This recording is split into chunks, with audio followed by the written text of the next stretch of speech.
আসসালামু আলাইকুম প্রিয় শিক্ষার্থী।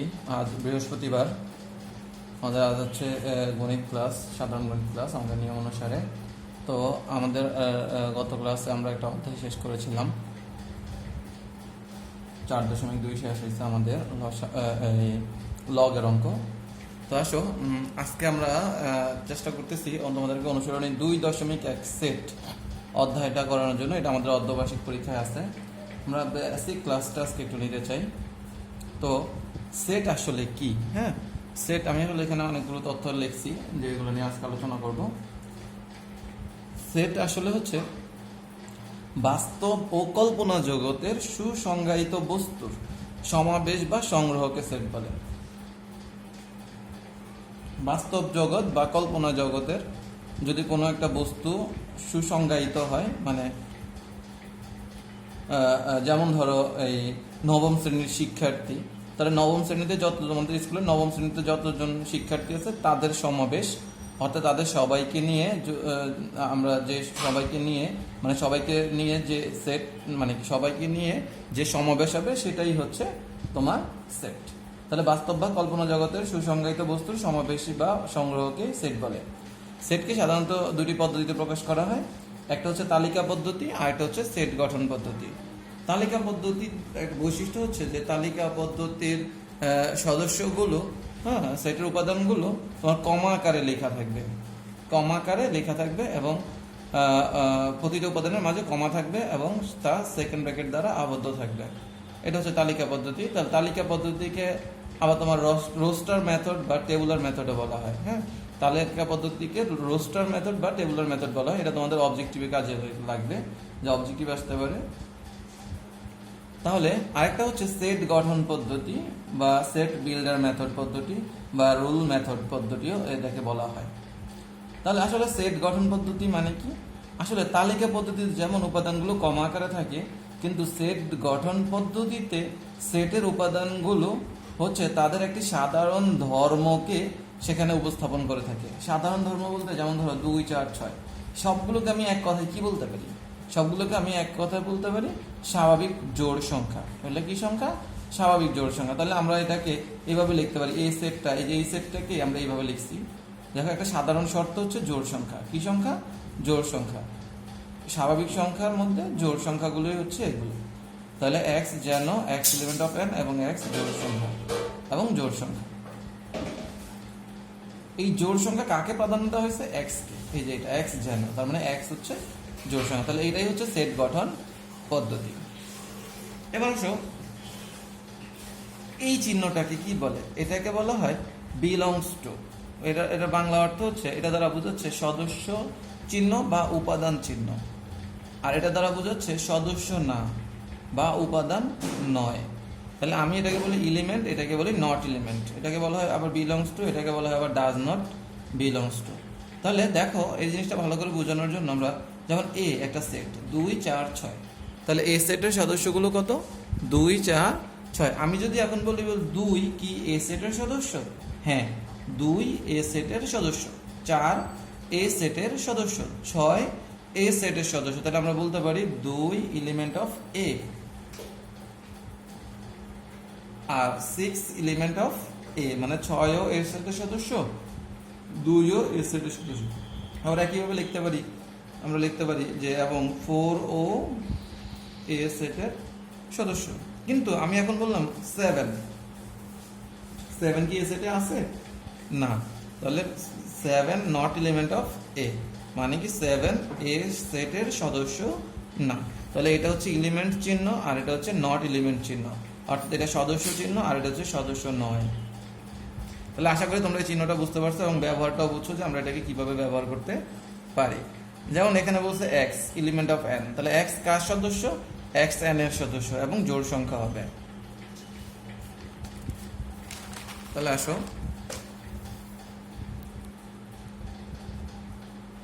এবার তোমাদেরকে একটু দেখাই যে দেখো, এটার উপরে কিন্তু এরকম দাগ নাই, তাই এটাকে বলা হয় ইউনিয়ন বা সংযোগ।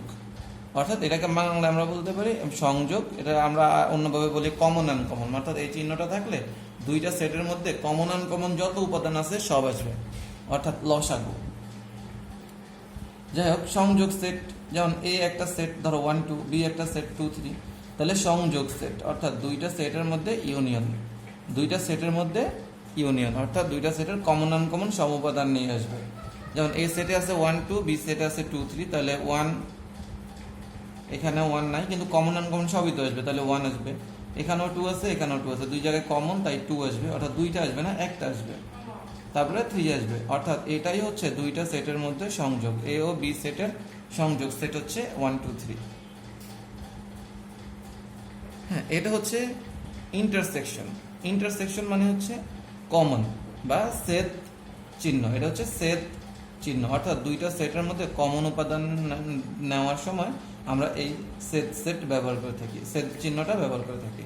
তাহলে দেখো সেট সেট কি, তাহলে ঠিক এখানে এ একটা সেট, বি একটা সেট, তাহলে এ সেট বি, অর্থাৎ এ ও বি দুইটা সেটের মধ্যে সেট সেট, অর্থাৎ দুইটা সেটের মধ্যে কমন উপাদানগুলো আমরা নিব। তাহলে এ সেটে কি কি আছে 1 2, বি সেটে আছে কত 2 3, মাঝখানে কি ইন্টারসেকশন অর্থাৎ কমন, অর্থাৎ দুইটা সেটের মধ্যে কমন। এই তাহলে কমন কত 2, তাহলে এ আর বি এর সেট সেট হচ্ছে 2, অর্থাৎ দুইটার মধ্যে কমন হচ্ছে 2। যেমন আমাদেরকে এই ব্যাপারটা আমি একটু চিত্র দিয়ে বুঝাইতে পারি।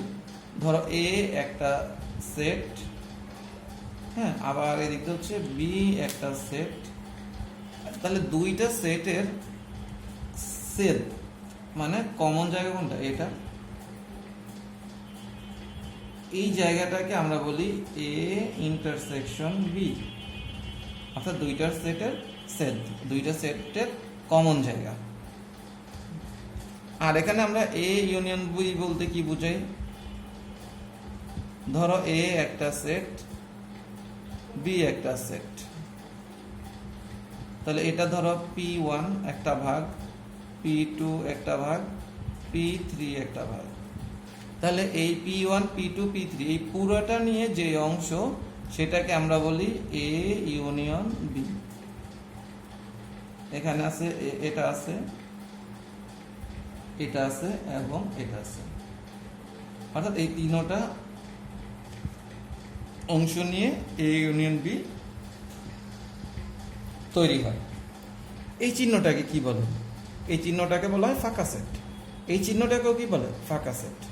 কিন্তু দেখো তোমরা একটু ভুল করো, তোমরা এই যে এখানে একটা চিহ্ন দেখছো, হ্যাঁ, ফাঁকা সেটের সেট, কিন্তু আমরা এটাকে বলি ফাঁকা সেট, আসলে না, এটা কোনো ফাঁকা সেট না, এটা ফাঁকা সেট অথবা এটা ফাঁকা সেট, কিন্তু এটা ফাঁকা সেট না। তাহলে ফাঁকা সেটকে বলা হয় এমটি সেট বা নাল সেট, এটা আরেক নাম হচ্ছে এমটি সেট বা নাল সেট, এটা অবজেক্টিভে আমাদের কাজে আসতে পারে। তাহলে যে সেটের কোনো উপাদান নেই তাকে ফাঁকা সেট বলে। যেমন এ একটা সেট, এই যে দেখো এ সেটের কোনো সদস্য নাই, তাহলে আমরা এটাকে কি বলতে পারি, এ একটা ফাঁকা সেট। তাহলে এটা কি সেট জানো, এটা হচ্ছে এ সেটের উপসেটের সেট, অর্থাৎ এ একটা ফাঁকা সেট, তাহলে ফাঁকা সেটের উপসেট ফাঁকা সেট, তাহলে উপসেটের আবার সেট, তাহলে এটাকে বলা হয় পাওয়ার সেট বা শক্তি সেট। তাহলে এটা হচ্ছে ফাঁকা সেটের শক্তি সেট, এটা কিন্তু ফাঁকা সেট না, তার মানে এটা ভুল করা যাবে না, তোমরা এটা দিয়ে দাও, এটা ফাঁকা সেট না, তাহলে হচ্ছে ফাঁকা সেটের শক্তি সেট এটা। ওকে, এবার আসো আমরা এখন একটু শিখতে চাই উপসেট কি, উপসেট বা সাবসেট। উপসেট, আচ্ছা, উপসেট বলতে বোঝানো হয়, যেমন ধরো এই যে একটা সেট, আমি এটা সেট, এই সেটের উপাদান নিয়ে যতগুলো সেট তৈরি করতে পারবো সেই সেটগুলোর প্রত্যেকটি হচ্ছে তার উপসেট। যেমন 2 3 5 আছে, আমি প্রথমে 2 নিয়ে একটা সেট বানাইলাম, তাহলে এ সেটের উপাদানগুলো নিয়ে যে সেটগুলো তৈরি হয় তার প্রত্যেকটি সেটই হচ্ছে এ সেটের উপসেট। তাহলে এখানে আমরা লিখছি কোনো একটি সেট থেকে যতগুলো সেট তৈরি করা যায় এদের প্রত্যেকটি সেটকে ওই সেটের উপসেট বলা হয়, অর্থাৎ যে সেটের উপাদান নিয়ে আমি সেট তৈরি করব ওই সেটটাই হচ্ছে এগুলো হচ্ছে ওই সেটটারই উপসেট। তাহলে 2 দেখো এ সেট থেকে আসছে, 3 এ সেট থেকে আসছে, 5 এ সেট থেকে আসছে, 2 3 যে 2 3 প্রথমে একটা করে নিচ্ছি, হ্যাঁ, এখন দুইটা করে 2 3 এ সেট থেকে আসছে, তারপর 2 5 এ সেট থেকে আসছে, তারপর 3 5 এ সেট থেকে আসছে, আবার 2 3 5 এটাও এ সেট থেকে আসছে। এই উপাদানগুলো বাদ দিলে ফাঁকা সেট থাকে, তাহলে ফাঁকা সেটও এ সেট থেকে আসছে। তাহলে এই সবগুলো সেটই হচ্ছে এ সেটের উপসেট। তাহলে আমরা এটাকে সঙ্গে এভাবে বলতে পারি, কোনো একটি সেট থেকে যতগুলো সেট তৈরি করা যায়, অর্থাৎ এগুলা, এদের প্রত্যেকটি, অর্থাৎ এটা একটা উপসেট, এটা একটা উপসেট, এটা একটা, তাহলে তাদের প্রত্যেকটি সেটকে ওই সেটের, কোন সেটের, এ সেটের উপসেট বলা হয়। তাহলে এই চিহ্নটাকে বলা হয় উপসেট চিহ্ন। উপসেট বা সাবসেট, এর নিচে একটা দাগ হবে, উপসেটে একটা দাগ হবে। আর একটা হচ্ছে প্রকৃত উপসেট, এটা হচ্ছে উপসেট, আর একটা হচ্ছে প্রকৃত উপসেট। প্রকৃত উপসেটের নিচে দাগ থাকে না, তাহলে উপসেটের নিচে দাগ থাকে, অর্থাৎ দুইটা সেট সমান হইলেও মানে নিজে নিজের একটা উপসেট। যেমন ধরো এই যে দেখো 2 3 5, এটা কিন্তু একটা উপসেট কার, এ সেটের। তাহলে এ সেটও কি 2 3 5, উপসেটও কি 2 3 5, তার মানে নিজে নিজের একটা উপসেট। আচ্ছা, তাহলে আমরা এখানে বলতে পারি 2 কার উপসেট, এ সেটের উপসেট। এটা কার উপসেট, এ সেটের উপসেট। এখন কোন সেটের সদস্য সংখ্যা n হলে, যেমন এখানে কয়টা আছে, 3টা, তার মানে উপাদান সংখ্যা n এর মান হচ্ছে 3, ওই সেটের উপসেটের সংখ্যা হবে 2 টু দি পাওয়ার n। তার মানে কোন সেটের উপাদান সংখ্যা n হলে তার পাওয়ার সেটের উপাদান সংখ্যা হবে বা তার উপসেটের সংখ্যা হবে 2 টু দি পাওয়ার n। এটা একটা সূত্র যে কোন সেটের উপাদান সংখ্যা n হলে তার উপসেটের সংখ্যা হবে 2 টু দি পাওয়ার n। ধরো এ একটা সেট, কত 1 3, তাহলে এই সেটের উপসেটগুলো কি, প্রথমে একটা করে নাও 1 3, তারপর দুইটা নাও 1 3, তারপর ফাঁকা সেট, তাহলে 1 2 3 4, তাহলে উপসেট এখানে কয়টা, 4টা। তাহলে এই সেটের সদস্য কয়টা বলো তো, একটা দুইটা না, তাহলে এই সেটের সদস্য সংখ্যা n = 2, তাহলে এই সেটের উপসেটের সংখ্যা হবে সূত্র কি 2 to the power n। n এর মান কত বসে এবার 2, তাহলে 2 স্কয়ার মানে কত 4। তাহলে এখানে উপসেট কয়টা বের হয়েছে, 4টা, আর সূত্র থেকে কত আসছে 4। আশা করি তোমরা এটা বুঝছো, না বুঝলে আরেকবার একটু আমার লেকচারটা শুনবা। এবার আসো, এই যে এটা হচ্ছে প্রকৃত উপসেট, নিচে দাগ নাই, তাহলে প্রকৃত উপসেটের ইংরেজিতে বলা হয় প্রপার সাবসেট। তাহলে প্রকৃত উপসেট আর উপসেটের মধ্যে পার্থক্য কি? প্রকৃত উপসেটে যে উপসেটগুলো, মানে প্রকৃত উপসেট হচ্ছে যে কোনো সেট থেকে গঠিত উপসেটগুলোর উপাদান সংখ্যা যদি মূল সেটের উপাদান সংখ্যা হতে কম থাকে, তাহলে এদেরকে প্রকৃত উপসেট বলা হয়। কথাটা বুঝো নাই? যেমন ধরো এ একটা সেট 1 2, তাহলে এ এর উপসেটগুলো হচ্ছে প্রথমে 1 একটা করে নিলাম, 2, তারপর 1 2, তারপর ফাঁকা সেট। তাহলে প্রকৃত উপসেট কোনগুলো, 1 2 ফাঁকা সেট। তাহলে কথা ছিল কোন সেট থেকে গঠিত উপসেটগুলোর, তাহলে এ সেট থেকে গঠিত উপসেটগুলো উপাদান সংখ্যা, তাহলে এটার উপাদান সংখ্যা একটা, এটার উপাদান সংখ্যা একটা, এটার উপাদান সংখ্যা 2টা, এটার উপাদান সংখ্যা নাই। তাহলে উপাদান সংখ্যা যদি মূল সেটের উপাদান সংখ্যা হতে কম থাকে, তাহলে মূল সেট উপাদান সংখ্যা কয়টা, 2টা, কিন্তু এখানে কয়টা, একটা, এখানে কয়টা, একটা, তাহলে এখানে উপসেট উপাদান সংখ্যা একটা কম, এটা থেকে একটা, মানে মূল সেট থেকে এখানে উপাদান সংখ্যা কম, কারণ মূল সেট উপাদান 2টা, এখানে একটা, এখানেও কয়টা, একটা, কিন্তু এখানে কয়টা, 2টা, এখানে 0টা। তার মানে বলা হয়েছে যে কোন সেট থেকে গঠিত উপসেটগুলোর উপাদান সংখ্যা যদি মূল সেটের উপাদান সংখ্যা হতে কম থাকে, এদেরকে প্রকৃত উপসেট বলে। তার মানে এটা একটা প্রকৃত উপসেট, এটা একটা প্রকৃত উপসেট, এটা একটা প্রকৃত উপসেট, এটা প্রকৃত উপসেট না। নিজে কখনো নিজের প্রকৃত উপসেট না, অর্থাৎ নিজের সেট বাদে সকল উপসেটই হচ্ছে প্রকৃত উপসেট। তাহলে কিন্তু প্রকৃত উপসেট অন্যগুলো, অর্থাৎ 1 2 প্রকৃত উপসেট নয়, কারণ এর উপাদান সংখ্যা মূল সেট এ এর উপাদান সংখ্যার সমান। তাহলে এ তো 1 2 আর 1 2 তো 1 2, এখানেও 2টা উপাদান, এখানেও 2টা উপাদান, তাহলে এ সেটের উপাদান সংখ্যা সমান। তাই বলা যায় 1 2 এ প্রকৃত উপসেট না, তাহলে প্রকৃত উপসেট না।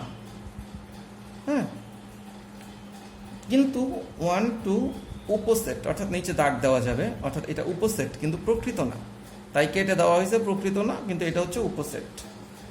আর বাকি সবগুলো উপসেট অফ এ, অর্থাৎ প্রকৃত উপসেট অফ এ। তার মানে আমরা বলতে পারি 1 প্রকৃত উপসেট অফ এ, ফাঁকা সেট প্রকৃত উপসেট অফ এ, 2 প্রকৃত উপসেট অফ এ। এইভাবে আমরা আসলে উপসেট চিহ্নগুলো ব্যবহার করি। এবার কোন সেটের উপাদান সংখ্যা যদি n হয়, তাহলে প্রকৃত উপসেটের সংখ্যা নির্ণয় সূত্রটা অবজেক্টিভ আসে, যে প্রকৃত উপসেটের সংখ্যা নির্ণয় সূত্র হচ্ছে 2 টু দি পাওয়ার n -1, মাইনাসটা কিন্তু নিচে, পাওয়ারে না। তাহলে প্রকৃত উপসেটের সংখ্যা নির্ণয় সূত্র কি, 2 টু দি পাওয়ার n -1।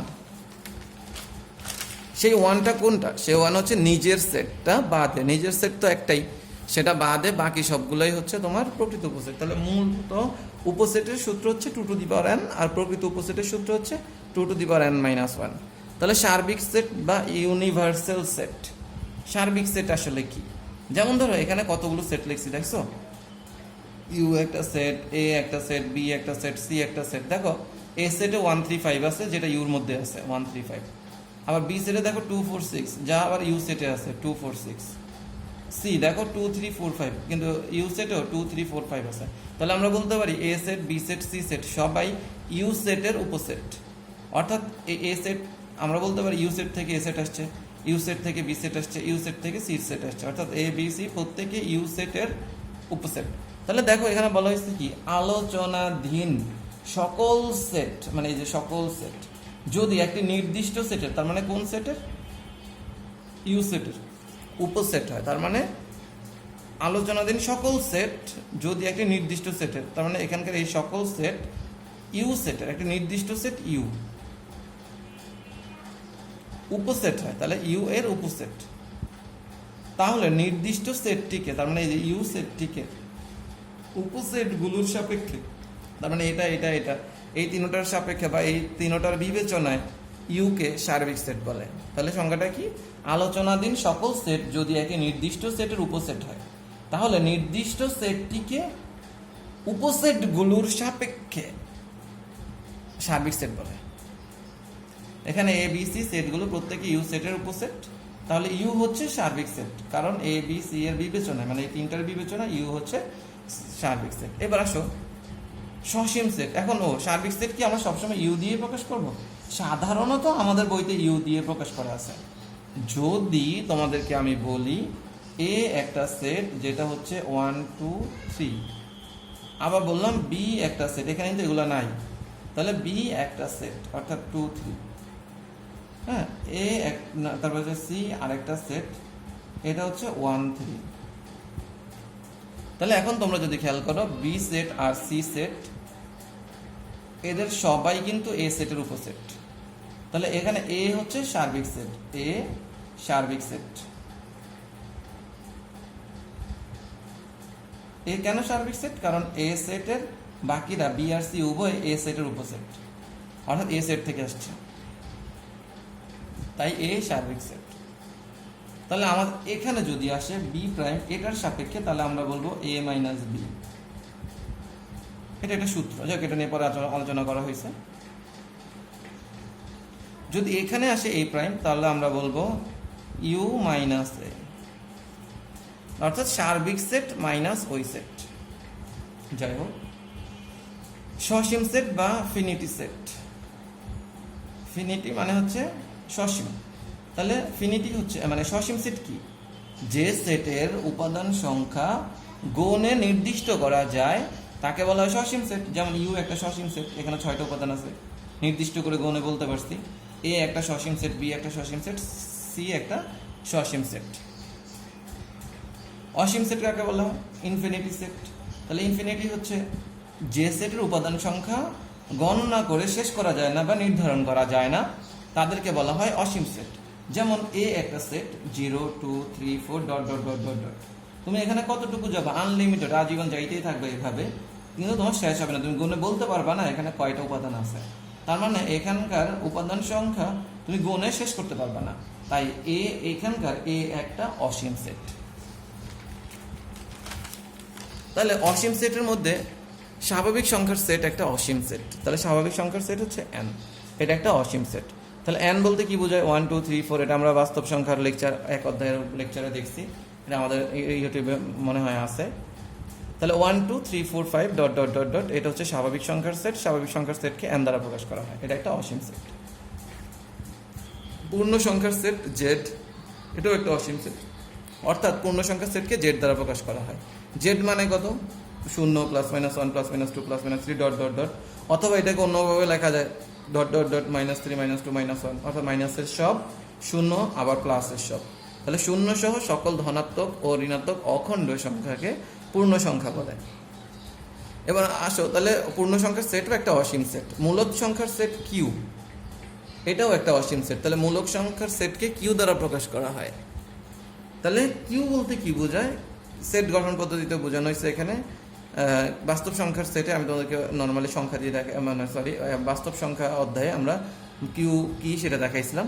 তাহলে এখানে বলা হয়েছে এ বাই বি আকারের সকল সংখ্যা, যেখানে এ আর বি উভয় পূর্ণ সংখ্যা হইতে হবে এবং বি এর মান শূন্য হইতে পারবে না। তাহলে এ বাই বি আকারের যত সংখ্যাই তুমি কিউ সেটের মধ্যে দিবা সবাই হচ্ছে মূলদ সংখ্যা।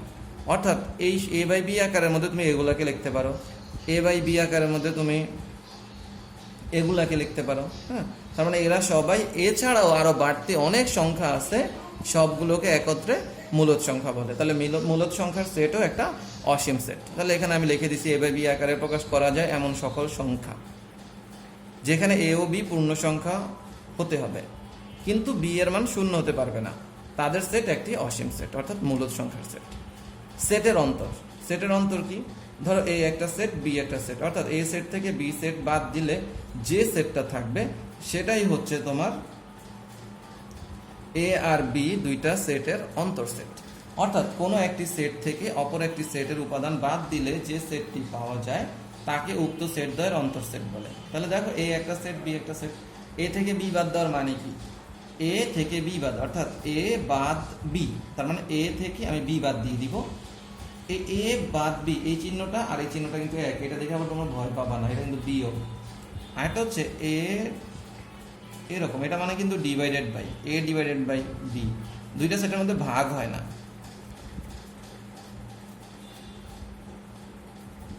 তাহলে এটা হচ্ছে এ বাদ, এটা হচ্ছে ভাগ, কিন্তু এটা হচ্ছে এই যে এটা, দেখো দুইটার মধ্যে পার্থক্য আছে, এটা একটু এভাবে দেওয়া হয়েছে, তাহলে এটা হচ্ছে বিয়োগ, এটা আর এটা কিন্তু এক কথা, এটা আর এটা এক কথা।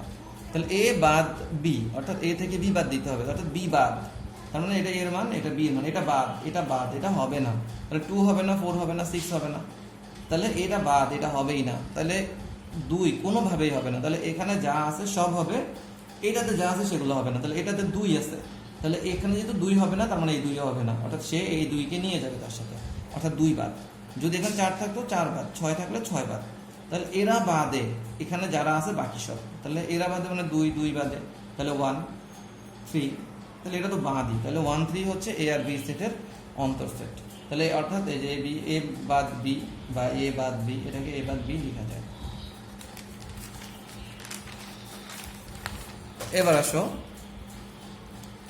পূরক সেট বা complement of set of A set. দেখো এটা হচ্ছে সার্বিক সেট, সার্বিক সেটের এটা একটা উপসেট। তাহলে এই সেটের পূরক সেট বলতে এ বাদে সার্বিক সেট সাপেক্ষে এ বাদে অন্য যে সকল উপাদান আছে তাদের নিয়ে গঠিত সেট হচ্ছে এই সেটের পূরক সেট। কথাটা বুঝো নাই? দেখো এখানে কি লিখছি, আচ্ছা দেখো আমি একটু বলি তোমাকে। ইউ সেট, এই যে এ সেটের পূরক সেট হচ্ছে এ প্রাইম বা এ কমপ্লিমেন্ট।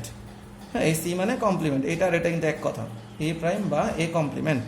তাহলে এ প্রাইম সূত্র হচ্ছে ইউ বাদ এ, ইউ বাদ এ, ইউ মানে কত 1 2 3 4 5 6, এটা থেকে কি বাদ? এ বাদ, অর্থাৎ 2 3 4 5। তাহলে এই 2 3 4 5 বাদে সার্বিক সেটের মধ্যে আর যারা অবশিষ্ট থাকবে তাদের সেটই হচ্ছে এ এর পূরক সেট।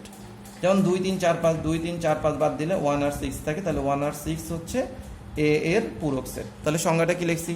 কোন সার্বিক সেট সাপেক্ষে মানে ইউ সাপেক্ষে কোন একটি নির্দিষ্ট উপসেটের, তাহলে ইউ এর তো অনেক উপসেটই হইতে পারে, এর মধ্যে একটা নির্দিষ্ট উপসেট এ 2 3 4 5, তাহলে নির্দিষ্ট উপসেটের উপাদান বাদে, তার মানে এ সেটের এই উপাদান বাদে অন্য সকল উপাদান নিয়ে, অর্থাৎ 1 আর 6, 2 3 4 5 বাদে, 2 3 4 5 বাদে অন্য সকল উপাদান নিয়ে, অর্থাৎ 1 আর 6 নিয়ে গঠিত সেটকে নির্দিষ্ট উপসেটের অর্থাৎ এ সেটের পূরক সেট বলে।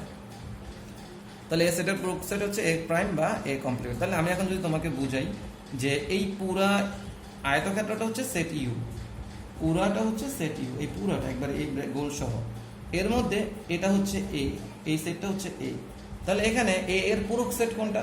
তাহলে পুরা সার্বিক সেট থেকে এ বাদে অবশিষ্ট যেটা থাকে, যে এটাকে বলা হয় এ এর পূরক সেট বা এ কমপ্লিমেন্ট বা এ প্রাইম।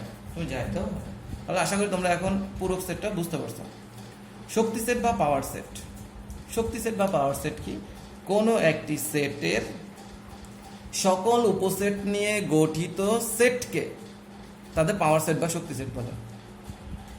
আবার বলি, কোন সেটের সকল উপসেট নিয়ে গঠিত সেট, উপসেট নিয়ে গঠিত সেট, কথাটা বুঝো নাই?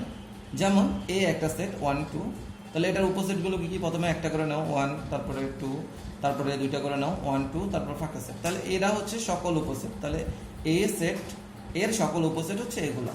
এই সকল উপসেট নিয়ে গঠিত আবার সেট, অর্থাৎ এরা তার আগে সেট মানে সেট চিহ্ন, তার মানে সকল উপসেট নিয়ে গঠিত আবার সেট, অর্থাৎ সেকেন্ড ব্র্যাকেটের ভিতরে সেকেন্ড ব্র্যাকেট। তাহলে শক্তি সেট বা পাওয়ার সেট অফ এ সেটের পাওয়ার সেট বা শক্তি সেট অফ এ। তাহলে পাওয়ার সেটের দ্বিতীয় ব্র্যাকেটের ভিতরে দ্বিতীয় ব্র্যাকেট হবে, অর্থাৎ দ্বিতীয় বন্ধনীর ভিতরে দ্বিতীয় বন্ধনী হবে। এটা মনে রাখতে হবে তোমার, পাওয়ার সেটে দ্বিতীয় বন্ধনীর ভিতরে দ্বিতীয় বন্ধনী হবে এবং এখানে মাঝখানে কমা থাকবে। ক্রমজোড় কি? ক্রমজোড় আসলে আমরা ক্রমজোড় ব্যবহার করি কিন্তু বুঝি না। ক্রমজোড় হচ্ছে এক জোড়া উপাদান, এর মধ্যে কোনটি প্রথম অবস্থানে আর কোনটি দ্বিতীয় অবস্থানে থাকবে তা নির্দিষ্ট করে জোড়া আকারে প্রকাশ করাকেই তোমার ক্রমজোড় বলে।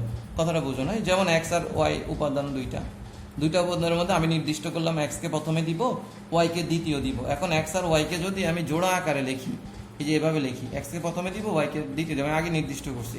তাহলে এক্স ও ওয়াই উপাদানের মধ্যে যদি নির্দিষ্ট করি এক্স কে প্রথমে ও ওয়াই কে দ্বিতীয়তে রাখবো, হ্যাঁ, তাহলে ক্রমজোড়টি হবে এক্স কমা ওয়াই। তাহলে এক জোড়া উপাদানের মধ্যে এক্স আর ওয়াই উপাদানের মধ্যে কোনটি প্রথমে অবস্থানে আর কোনটি দ্বিতীয় অবস্থানে থাকবে তা নির্দিষ্ট করে। তাহলে আমরা এখানে এক্স আর ওয়াই উপাদানের মধ্যে নির্দিষ্ট করছি এক্স প্রথমে থাকবে, ওয়াই দ্বিতীয়তে থাকবে, তা নির্দিষ্ট করে জোড়া আকারে প্রকাশ করাকে। তাহলে এখানে যে জোড়া আকারে প্রকাশ করছি, আগে রেখে পরে এক্স কে আগে ওয়াই কে পরে রাখছি, তাহলে জোড়া আকারে প্রকাশ করাকে ক্রমজোড় বলে। তাহলে এক্স ওয়াই এই যে এটা একটা ক্রমজোড়। তাহলে এখন এটাকে আমরা এভাবে লিখতে পারি, যদি এক্স এর মান এ হয় আর ওয়াই এর মান বি হয়, তাহলে আমরা লিখতে পারি এক্স কমা ওয়াই সমান এ কমা বি, অর্থাৎ এক্স এর মান মানে এক্স প্রথমে, এখানে এ প্রথমে, ওয়াই দ্বিতীয়, বি দ্বিতীয়, অর্থাৎ প্রথমটার মান প্রথমটা, দ্বিতীয়টার মান দ্বিতীয়টা। তাহলে এই ধারণা থেকে আমরা বলতে পারি যদি এরকম অঙ্ক থাকে, এখানে যেরকম এক্স এর পরে কমা, এর পরে কমা, ঠিক এখানেও এই সংখ্যা এতটুকুর পরে কমা, আবার 6 এর পরে কমা, অর্থাৎ এই কমা আগের এই প্রথম অংশ আর এই প্রথম অংশ সমান, দ্বিতীয় অংশ আর দ্বিতীয় অংশ সমান। এটাকে বলা হয় ক্রমজোড়ের ধারণা হতে পারে। প্রথমটা সমান প্রথমটা, আর এই যে দ্বিতীয়টা সমান দ্বিতীয়। আমি একটু সাজায় লিখছি, এটা আগে এটার সাথে এটা সমান এটা লিখছি। এখন কার্টেসীয় গুণজ কি? কার্টেসীয় গুণজ আসলে দুইটা সেটের মধ্যে গুণ প্রক্রিয়াই, দুইটা সেটের গুণ প্রক্রিয়াই হচ্ছে একটা কার্টেসীয় গুণজ। কথাটা বুঝো নাই? যেমন ধরো এ একটা সেট, হ্যাঁ 1 2, এটা হচ্ছে ধরো ক্রমিক নাম্বার, হ্যাঁ এ হচ্ছে ক্রমিক নাম্বার, অর্থাৎ রোল নাম্বার 1, রোল নাম্বার 2, আর এটা হচ্ছে রোল নাম্বার দিব, আমি তাদেরকে রোল নাম্বার দিব। আর বি একটা সেট, বি সেট হচ্ছে শিক্ষার্থীরা, এ শিক্ষার্থী, বি শিক্ষার্থী।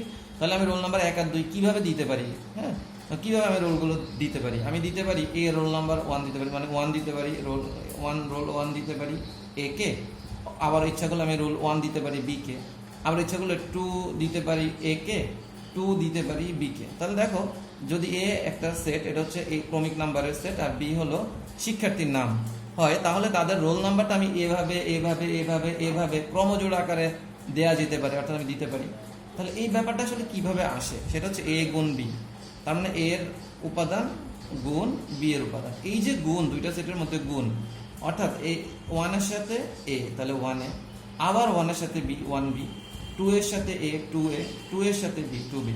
এখানে গুরুত্বপূর্ণ হচ্ছে কমা থাকবে, আর সেকেন্ড ব্র্যাকেটের ভিতরে ফার্স্ট ব্র্যাকেট হবে, সেকেন্ড ব্র্যাকেটের ভিতরে ফার্স্ট ব্র্যাকেট হবে। তাহলে এই যে আমি ক্রমজোড়গুলো পাইলাম, ক্রমজোড়ের যে সেটটা পাইলাম, এটাকে তোমার কার্টেসীয় গুণজ সেট বলে। তাহলে এটাই হচ্ছে কার্টেসীয় গুণজ সেট। দুইটা সেটের গুণের মাধ্যমে আমরা কার্টেসীয় গুণজ সেট পাই। তাহলে এখানে গুরুত্বপূর্ণ ব্যাপার কি? সেকেন্ড ব্র্যাকেটের ভিতরে ফার্স্ট ব্র্যাকেট হবে। আর পাওয়ার সেটে যেটা আমরা একটু আগে বুঝছি, সেটা হচ্ছে সেকেন্ড ব্র্যাকেটের ভিতরে আমাদের সেকেন্ড ব্র্যাকেট থাকবে। তাহলে তোমাদের বাসার কাজ থাকবে, এগুলো সবগুলো তোমরা লিখে ফেলবা, এই নিয়মগুলো লিখে মুখস্থ করতে চেষ্টা করবা বা বুঝবা, যেন সবগুলো তোমরা পারো।